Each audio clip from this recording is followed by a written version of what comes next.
majorité musulmane.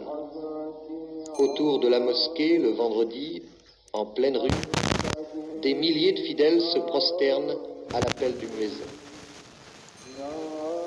Et ce n'est pas un des moindres paradoxes de cette terre de l'islam que son président, Léopold Senghor, soit un catholique convaincu.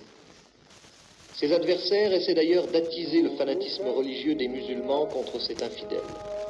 Leur slogan, c'est la croisade du croissant contre la croix. Depuis 18 ans que j'ai fait de la politique, on a toujours certains, une petite minorité, a toujours employé cet argument contre moi, mais cela ne me gêne pas du tout. Mais parce que demain, on reprochera au président de la République d'appartenir à telle race, à telle caste, à telle région, les adversaires trouvent toujours quelque chose à dire. Le plaisant, c'est que ceux qui emploient cet argument se disent souvent des marxistes-léninistes.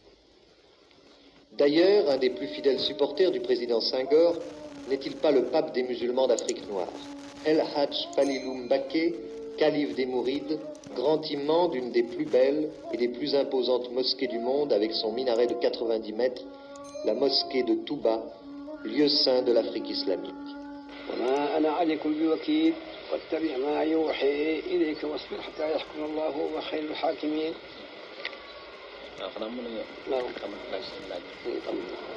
Vous pouvez maintenant, Monsieur Colomès, le calife a fini la lecture de quelques versets du Coran.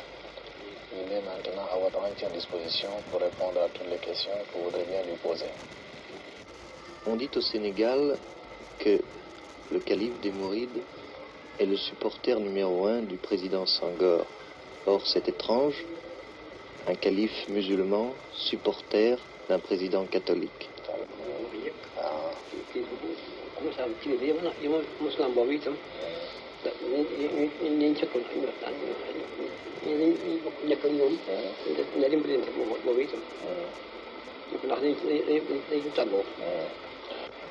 Pour le calife, la politique ne se mêle pas à la religion.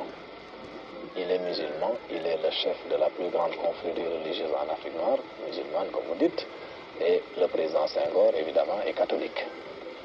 Mais le calife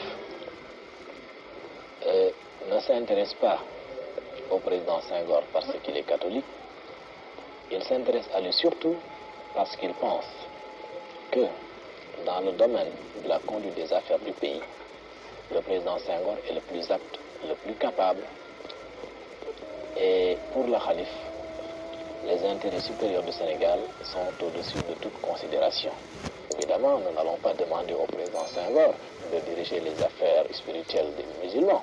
Ce qu'on demande au président Senghor, ce n'est pas sa religion, c'est de conduire le Sénégal sur la voie du progrès, de la paix et de la liberté. Et surtout, tout cela dans le respect des valeurs traditionnelles et spirituelles. Un certain vent de bouleversement souffle depuis quelque temps sur l'Afrique et surtout sur les dirigeants qui ont amené leurs pays respectifs à l'indépendance. Regardez M. Sylvanus Olympio, l'Albé Fulbert Youlou au mois d'août, récemment M. Hubert Maga. Vous n'êtes pas inquiet, vous, président Senghor? Inquiet, je suis inquiet pour l'Afrique en général, car l'Afrique a besoin de stabilité.